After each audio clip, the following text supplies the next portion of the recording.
Olá, seja muito bem-vinda ao canal do SESB, Centro Espírita Ceareiros do Bem. Esteja conosco nas nossas atividades, todas as segundas-feiras, Evangelho no Lar às 20 horas, nas terças-feiras, Evangelho presencial às 19h30 e posteriormente a irradiação às 20h30. Todos os sábados, a nossa reforma íntima das 15 às 17 horas. E caso ainda não seja inscrito, se inscreva em nosso canal, curte, comente, compartilha. E aproveite muito estudando os nossos mais de 1000 vídeos já publicados em nosso canal. Então vamos fechar os nossos olhos para dar início a mais uma atividade do Evangelho no Lar em nosso lar. Querido Mestre Jesus, irmão amigo de todas as horas, de todos os instantes, convidamos para estar conosco nessa atividade do Evangelho em nosso lar os benfeitores do SESB responsável por essa atividade do Evangelho no Lar, nossos benfeitores, para nos auxiliar no entendimento, na compreensão da lição, para que ela não seja apenas um texto, mas um ensinamento, para nos promover a renovação íntima. Convidamos também nesse instante os nossos irmãos que estão ligados a nós no mundo espiritual e que de forma direta ou indiretamente estão vinculados ao nosso lar, à psicosfera do nosso lar, para conosco também realizar esse Evangelho em seu próprio benefício. Que assim seja. Hoje a nossa lição é a lição de número 13, Sofrimento e Aflição. Ei-los misturado em todo lugar. Sofrimento causado pela evocação de um amor violento que passou célere, e a aflição de quem, não tendo amado, deseja escravizar-se desnecessariamente. Sofrimento decorrente do desejo de perseguir, quanto gostaria de fazê-lo, e aflição porque perseguido não tem oportunidade de também perseguir. Sofrimento pela dor que anseia agasalho no coração, e aflição em face da dor que vergasta, por não poder fazer quanto gostaria, comprometendo-se muito mais. Sofrimento nascido do desequilíbrio da ambição que deslocou a linha básica do caráter, e aflição porque desejando e tendo tanto, não pode fruir quanto pensava gozar. Sofrimento derivado da revolta de não possuir felicidade nos moldes que planejou, e aflição por ter a felicidade ao alcance das mãos, constatando, porém, quanta treva e pranto se agasalham no manto brilhante dessa felicidade ilusória. Sofrimento por muito ter e constatar nada ter, e a aflição por nada ter e descobrir quanto poderia ter. Sofrimento na cruz do desequilíbrio e aflição do desequilíbrio na cruz do dever reparador. Sofrimento em quem luta pela reabilitação e aflição em quem, errando, não tem força para reabilitar-se. Sofrimento que vergasta e aflição que busca para vergastar. No entanto, é o sofrimento uma via de purificação e a aflição um veículo de sofrimento para quem, mantendo o encontro com a verdade libertadora, elege na recuperação dos valores morais a abençoada rota através da qual o espírito se encontra consigo mesmo, depois das lutas fúteis do caminho por onde jornadeiam os desatentos e infelizes. Com Jesus, tens aprendido que sofrer, recuperando-se interiormente, é libertar-se, e afligir-se, buscando renovação, é ascensão. Empenha-te no valoroso esforço de eliminação do mal que reside em ti, pagando o tributo do sofrimento e da aflição à consciência, certo de que, antes da manhã clara e luminífera da ressurreição gloriosa do Mestre, houve a sombra da traição e a infâmia da crueldade, como valioso ensinamento de que, precedendo a madrugada fulgurante da imortalidade triunfal, defrontarás a noite de silêncio e testemunho que te conduzirá, porém, à radiosa festa de luz e liberdade definitiva. Nessa lição maravilhosa de Joana de Ângeles, ela vai tratar de 2 temas, do sofrimento e da aflição. E ela vai dizer que esses 2, eles estão em todo lugar, ei-los misturados em todo lugar. E que, de várias formas, nós podemos nos encontrar sofrendo ou em aflição. E aí ela diz que o sofrimento causado pela evocação de um amor violento, que passou rápido, passou célere, e a aflição de quem não tendo amado, porque o amor verdadeiro não faz sofrer, ele é calmo, é pacificador, a exemplo do amor de Jesus por nós, que sempre foi um amor de doação, de cuidado, de amparo. Esse é o verdadeiro amor. Então, e a aflição de quem, não tendo amado, deseja escravizar-se desnecessariamente. Então, muitas vezes a gente sofre pela perda de um relacionamento. Aqui ela está dizendo de uma forma mais... dizendo que ela está falando de uma forma mais simplista. Nós sofremos pelo fim de um relacionamento, acreditando que estamos sofrendo por amor. E, na verdade, muitas das vezes nós nem amar chegamos a essa pessoa, nem chegamos a amar a pessoa que de fato nós estávamos com ela. O que houve foi uma paixão, por isso um amor violento. A paixão, ela é esse amor violento, porque não é um amor verdadeiro, é um amor superficial, doentio ainda, desequilibrado. Mas para nosso aprendizado também é necessário, mas por isso nos causa sofrimento.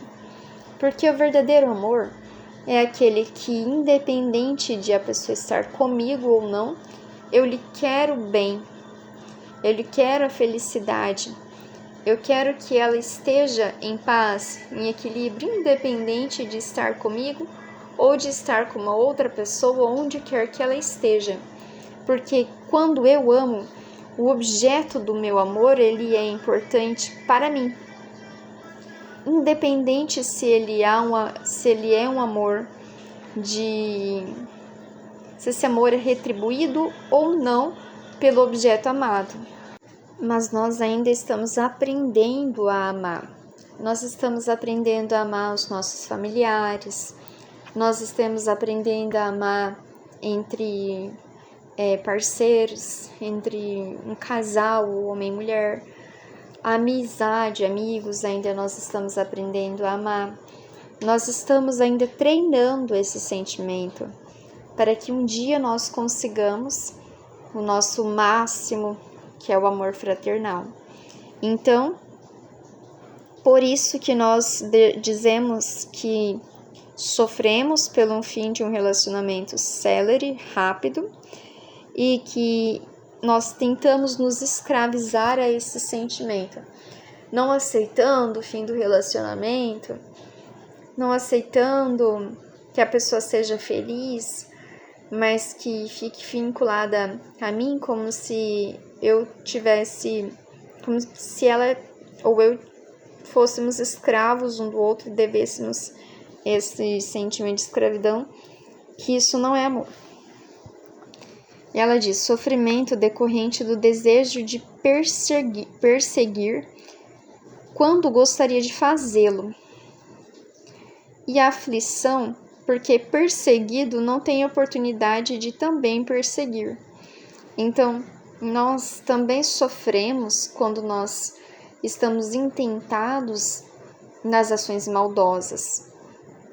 Quando você vê uma pessoa que gosta de perseguir as outras pessoas, você vê que ela tem um sofrimento dentro dela.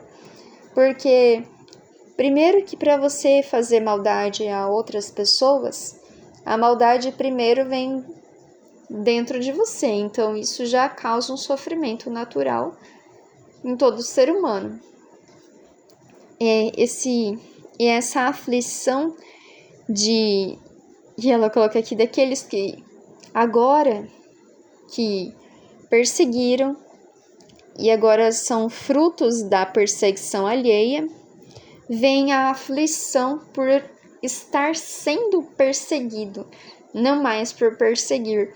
Mas aí ela coloca aqui, perseguido, essa aflição de agora estar sendo perseguido, não vem pelo fato da perseguição em si, mas sim de não ter oportunidade de também perseguir, porque agora estou sofrendo as consequências dos meus atos de perseguição, recebendo a perseguição, recebendo aquilo que eu plantei. E agora vem a aflição, e a aflição é em decorrente de não pela perseguição em si, mas porque não sou eu quem estou fazendo, mas estou sofrendo essa perseguição. Interessante esse raciocínio dela. Sofrimento nascido do desequilíbrio da ambição, que deslocou a linha básica do caráter. Então, quando nós somos muito ambiciosos, e ela já nos alertou sobre a ambição nos evangelhos anteriores, essa ambição, essa ganância de querer dinheiro, de querer bens materiais, muitas vezes ela coloca aqui sofrimento nascido do desequilíbrio da ambição. A ambição foi tamanha que gerou em nós um desequilíbrio. E esse desequilíbrio deslocou a linha básica do caráter. Ou seja, a pessoa ficou tão desequilibrada por querer muito dinheiro que ela acabou comprometendo o seu caráter, quebrando as suas próprias linhas de ética, de moral que ela tinha estruturada em si, ultrapassando esse limite da sua própria educação, muitas vezes, nesse intento de ambição. E essa ambição desse desequilíbrio, ela pode, inclusive, prejudicar nossos próprios entes familiares na busca dessa ambição, na busca do fruto da ambição, da ganância. A gente vê muitas famílias, por causa das heranças deixadas pelos genitores, que mais causam intriga e desentendimento do que algo bom, muitas vezes, principalmente quando os pais, antes do seu desencarne, já não vem trabalhando nos filhos, esse direcionamento, lembrando que os pais são responsáveis pela herança que vão deixar os filhos. O dinheiro era fruto do trabalho deles, era uma conquista pessoal deles, dos pais. Então, tudo que Deus nos dá, nós temos obrigação de bem passar. Foi dado a nós para que nós bem utilizemos. E essa boa utilização é também ensinar os nossos filhos como administrar aquilo que nós deixamos ou deixaremos. E é nossa obrigação, portanto, já ir conversando com os filhos e delimitar o que eu gostaria e como gostaria que fosse feita essa divisão e essa administração. Pode ser que os filhos não façam, pode ser que o nosso direito ele não é muito perfeito nessa parte, não tenho como especificar muito, né? Como gostaria de deixar herança, não é muito para quem eu gostaria, mas é meio que obrigatório ali deixar para os filhos esse percentual. E é um percentual e eu não numa somatória total dos bens, então fica meio difícil deixar exatamente como gostaríamos, mas é a obrigação dos pais conversar. Para quê? Para que não haja nos filhos herdeiros esse desequilíbrio de ambição. Já que nós, famílias, aqui no Evangelho tratamos de assuntos específicos também de família, é importante nós ressaltarmos que somos responsáveis também pelos desequilíbrios e as ambições que nós vamos gerar aos nossos filhos pelas nossas omissões, que são muito graves. Omitir a respeito de algo na nossa educação, transmitir aos nossos filhos, a omissão também nos será pesada. Então a gente tem que fazer tudo o que estiver ao nosso alcance, e uma delas é dialogar, conversar também sobre a herança, sobre a parte financeira com os nossos filhos, para não gerar nele esse futuro desequilíbrio para uma ambição. E a gente vê também essa parte do desequilíbrio que molda esse caráter também nesses casos de família, muitas vezes um irmão querendo passar a perna no outro, fazendo várias tramóias, tentando tirar o irmão de escanteio, querendo roubar a parte que compete ao outro e não a ele. Então, há ali também um desequilíbrio, um deslocamento de caráter. Por isso, a necessidade de nós bem orientarmos os nossos filhos. E a aflição, porque desejando e tendo tanto, não pode fruir tanto quanto pensava gozar. Isso é bem interessante, principalmente para a gente ver esses grandes bilionários, milionários, que geralmente se enriquecem de forma ilícita, às vezes por cargos públicos, e roubam-se muito dinheiro, ganha-se muito dinheiro por causa do desequilíbrio da ambição, que desloca o caráter, fazendo várias, não vê medidas para tanto receber, para tanto retirar muitas vezes do povo para si mesmo, para os seus próprios intentos. E isso vai gerar neles isso aqui, a aflição. Porque quando eles veem que eles têm tudo, tem milhões, tem bilhões de reais, de dólares na conta, vai analisar que não vai ter como fruir de tudo que possui. Desejando e tendo tanto, desejou e teve, não pode fruir tanto quanto pensava. Muitas vezes esse dinheiro, principalmente se for ilícito, é fruto de ações ilícitas e tem que ser lavado, no termo jurídico, para que ele se torne um verniz de lícito, mais ou menos assim.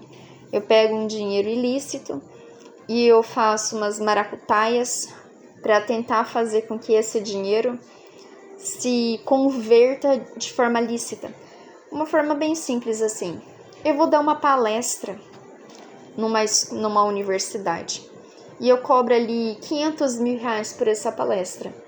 Mas, na verdade, quem está me contratando, a empresa, não está pagando pelo meu trabalho de palestrante, mas sim pelo meu trabalho de suborno, meu trabalho de prevaricação, meu trabalho de passar pelos meandros da lei, da justiça, para receber dinheiro. Isso vai ser muito complicado quando eu tiver muito dinheiro na conta, e esse dinheiro, então, eu vou verificar, principalmente se ele chegar às vezes de forma ilícita também, recebo 1 milhão de reais. Não tenho como lavar esse dinheiro com 1 milhão de palestras. Isso leva um tempo. Então, esse dinheiro fica na conta. E aí eu vejo que tenho tanto, mas eu não posso fruir, porque o dinheiro é ilícito, eu tenho que esperar um tempo para que ele se torne uma aparência de lícita. Tenho tanto, mas eu não posso fruir. Outra forma também tenho muito dinheiro, e aí de repente eu descubro que tenho uma doença grave e desencarno. Também, ou fico uma mobilidade, não posso fruir, ou trabalho muito, e aí vejo que não tenho nem tempo para fruir do dinheiro que tanto roubo. Ou que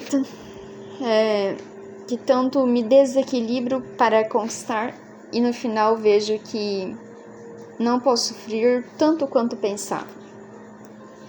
Sofrimento derivado da revolta, de não possuir felicidade nos moldes que planejou. E aflição, porque a felicidade é ao alcance das mãos, constatando, porém, quanta treva e pranto se agasalham no manto brilhante dessa felicidade ilusória. Muitas vezes a gente gera um sofrimento e uma revolta, um sofrimento derivado da revolta, porque é uma não aceitação. A revolta é uma não aceitação daquilo que eu estou passando, daquilo que eu estou vivenciando, daquela situação. De não possuir a felicidade. Então, uma revolta de não possuir, de não ter em mim a felicidade nos moldes que planejou que teria. Em algumas lições do Evangelhos, a gente já comentou que a verdadeira felicidade ela é espiritual, ela é uma conquista moral, ela é um trabalho espiritual nosso, o nosso espírito, e nós vamos adquirindo essa felicidade.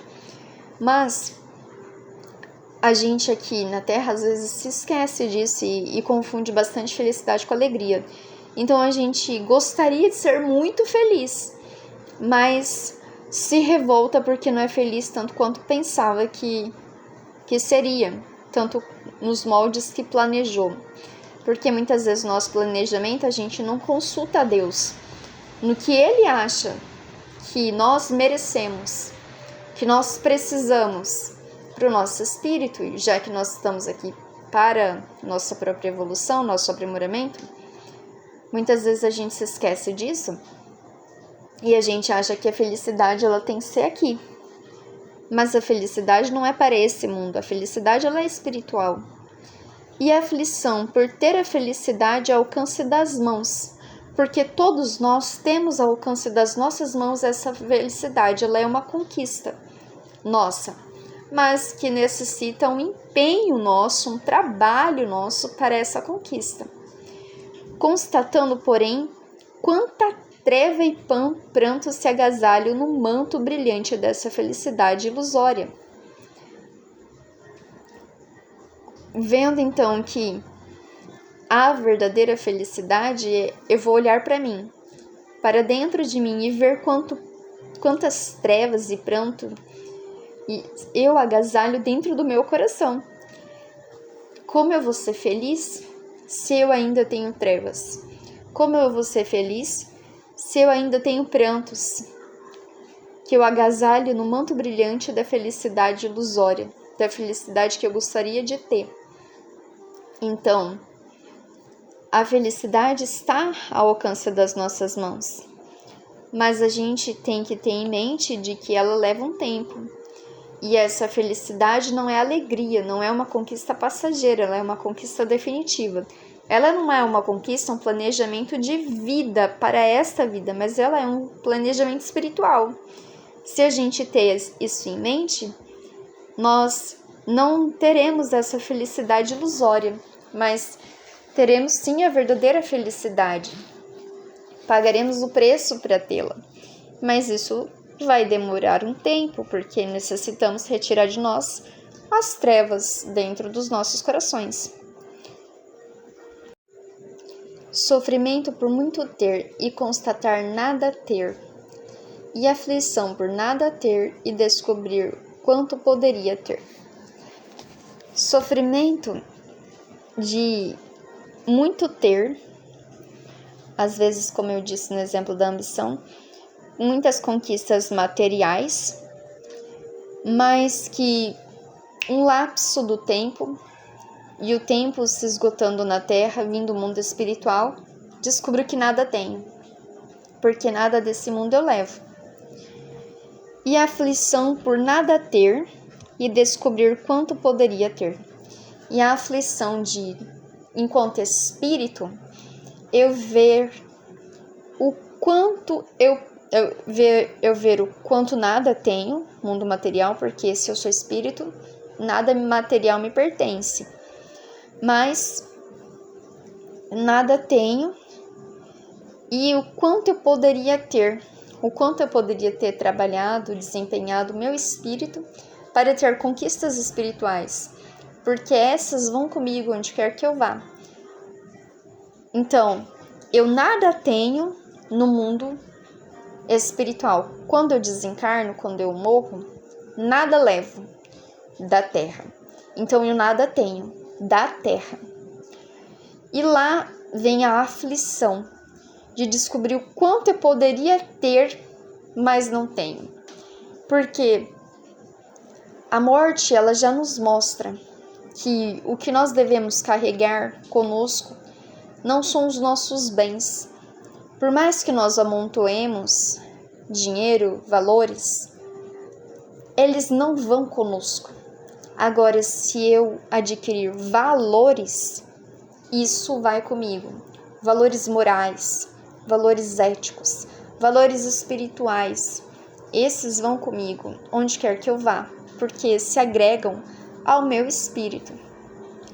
Sofrimento na cruz do desequilíbrio e aflição do desequilíbrio na cruz do dever reparador. Sofrimento na cruz do desequilíbrio. O desequilíbrio é uma cruz que a gente carrega, e a aflição do desequilíbrio na cruz do dever reparador. Para nós repararmos os nossos desequilíbrios, nós teremos, é o nosso dever reparar os nossos desequilíbrios. E essa reparação, que é um dever, vai me gerar aflição. Sofrimento em quem luta pela reabilitação. Porque há um sofrimento quando eu faço a minha reformation, a minha transformação moral, quando eu busco a minha autoiluminação, há um sofrimento. Um sofrimento interno, uma luta titânica dentro de nós mesmos, dos nossos maus pendores, dos nossos vícios, das nossas más inclinações, dos nossos defeitos, dos nossos desequilíbrios, que agora nós temos que reabilitar, torná-los mais próximos ao que deveríamos ser, mais espirituais, mais espiritualizados. Então isso vai nos gerar um sofrimento, essa reabilitação, essa nossa transformação. E a aflição em quem errando não tem força para reabilitar-se. Porque também tem o caso de que muitos erram, mas erram tanto e erram de forma tão profunda consigo mesmo, que não tem forças muitas vezes para reabilitar-se. Tamanho a devassidão, tamanho as trevas que existe dentro de si e da forma como age, não tem forças para reabilitar-se. Isso causa uma aflição. Sofrimento que vergasta, que chicoteia, e aflição que busca vergastar. Então é um sofrimento que chicoteia, que aflige, que nos maltrata, e a aflição que busca auto-chicotear, que busca essa aflição. No entanto, é o sofrimento uma via de purificação e a aflição um veículo de sofrimento para quem, mantendo o encontro com a verdade libertadora, elege na recuperação dos valores morais a abençoada rota através da qual o espírito se encontra consigo mesmo, depois das lutas fúteis do caminho por onde jornadeiam os desatentos e os infelizes. Então nós teremos o sofrimento nas nossas vias de purificação. Ela já nos diz que no mundo onde nos encontramos, nós teremos sofrimentos. E Jesus em nenhum momento nos disse que seria diferente. Ele já nos alertava que o seu reino não era deste mundo. Então faz parte do mundo esse sofrimento de purificação do nosso próprio ser. E a aflição, veículo de sofrimento.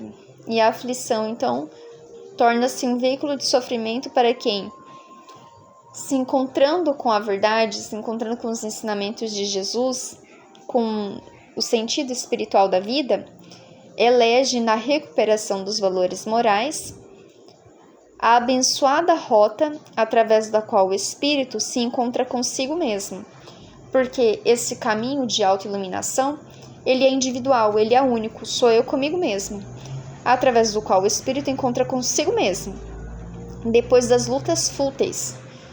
Depois de nós realizarmos todas as nossas lutas fúteis, ela diz aqui que são todas as lutas que não agregam em nós nada para o nosso espírito. São lutas muitas vezes materiais que não levam comigo essa conquista do caminho onde jornadeio, no caminho por onde passou os desatentos e os infelizes. Então aqueles que passam pelo mundo desatentos e infelizes estão buscando essa via de purificação pelo sofrimento e pela aflição.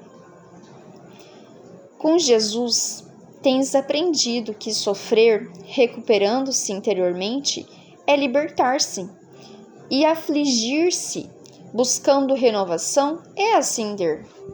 Então, o sofrimento e a aflição fazem parte da nossa rota de autoiluminação, de renovação interior. Então, fazem parte.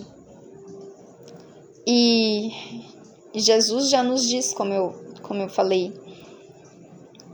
Então, empenha-te no valoroso esforço de eliminação do mal que reside em ti, pagando o tributo do sofrimento e da aflição à consciência. Porque quem nos cobra dos nossos erros não é Deus. Quem nos cobra dos nossos erros é a nossa própria consciência, ela nos cobra. Certo de que, antes da manhã clara e luminífera da ressurreição gloriosa do Mestre, houve a sombra da traição e a infâmia da crueldade, como valioso ensinamento de que, precedendo a madrugada fulgurante da imortalidade triunfal, defrontarás a noite de silêncio e testemunho, que te conduzirá, porém, à radiosa festa da luz e liberdade definitiva. Então ela diz que a aflição e o sofrimento com Jesus, quando nós sofremos e nos afligimos buscando a nossa própria iluminação, a nossa própria recuperação interior, a nossa liberdade espiritual, a nossa eliminação do mal que reside dentro de nós, a nossa reforma íntima, é um caminho libertador, é um caminho de ascensão. Nós sofreremos nesse caminho, porque ela nos diz aqui que também Jesus passou por esse caminho para nos mostrar que todos nós passaremos por esse caminho de aflição, de sofrimento, mas que no momento em que nós passarmos por esse caminho, nós então veremos na nossa imortalidade, porque nós somos seres imortais, que valeu a pena todo o esforço que nós fizemos pela nossa própria iluminação, pela nossa transformação, pelo nosso autoencontro. Vale a pena o tributo do sofrimento pela nossa evolução, porque ela nos dará a liberdade definitiva. Muito bonita essa lição, muito consoladora também. E Joana, ela tem esse aspecto bastante consolador, mas bastante duro também. Ela não passa, digamos assim, a mão na cabeça e diz assim: nossa, o mundo vai ser maravilhoso e nós vamos seguir com Jesus e você não vai ter sofrimento, você vai ter uma vida maravilhosa. Não é assim. Nós sabemos que não é assim. E nós temos que ter a consciência de que não será assim, para que nós não nos revoltemos, principalmente contra Deus, porque quem cobra os nossos equívocos não é Deus. Quem nos cobra somos nós mesmos, através da nossa consciência, que nos cobra a reparação e a renovação. Então, que nós aceitemos o sofrimento e a aflição como forma de autoiluminação, porque eles existirão. E eu não tenho que ser vítima, mas também não tenho que ser revoltado. Não é uma apologia ao sofrimento, eu não devo sofrer por tudo, pelo contrário, eu tenho que ter uma postura de coragem frente à vida, mas entender que o sofrimento neste mundo, ele ainda existe e que em momento ou outro ele me atingirá. E isso faz parte. E isso tem o objetivo também de nos tornar mais fortes. Sempre depois de uma grande dificuldade, nós temos que aprender com ela para nos tornar mais fortes. Vamos então fechar os nossos olhos para a nossa oração. Querido Mestre, agradecemos, Senhor, a oportunidade desse Evangelho em nosso lar. Agradecemos o amparo e o auxílio que nós sempre recebemos. Agradecemos pela equipe espiritual, pelos nossos benfeitores que aqui estiveram nos auxiliando na compreensão e no entendimento da lição, que possam abençoar os lares que nos ouvem, realizando a limpeza psíquica, fluidificando as suas águas, que possam também auxiliar todos os elementos que lá residem, os animais de estimação, as plantas, a todos os nossos irmãos do mundo espiritual que também permeiam a psicosfera desses lares. Pedimos, Pai, que nos ensine na compreensão dessa lição a ver o sofrimento de uma outra forma, dando-nos coragem, força para superar e enfrentar a vida tal qual ela é. Que tenhamos sempre coragem para enfrentar frente a frente as nossas dificuldades, para que nós não nos escondamos delas, não corramos. Aproveitemos a oportunidade de ver o máximo que ela tenha a nos ensinar, do que essa lição tenha nos ensinado, que essa situação que nós vivenciamos muitas vezes na vida tenha nos ensinar, para que nós tenhamos coragem de aprender, porque tudo na vida tem um objetivo espiritual, de nos ensinar, que nós estejamos abertos a aprender e resignados, sabendo que, embora muitas vezes achamos que não mereçamos, muitas situações que acontecem conosco, nós consigamos ver de uma outra perspectiva, não ver como vítimas, mas ver o que eu tenho a aprender com isso, o que eu posso conquistar dentro de mim com essa oportunidade. Agradecemos imensamente a oportunidade do Evangelho, que é uma grande oportunidade para o nosso aprendizado. Que assim seja. Desejo a todos uma excelente semana, uma excelente fim de noite. Espero todos até a próxima segunda-feira, com a graça de Deus. Um grande abraço e até lá!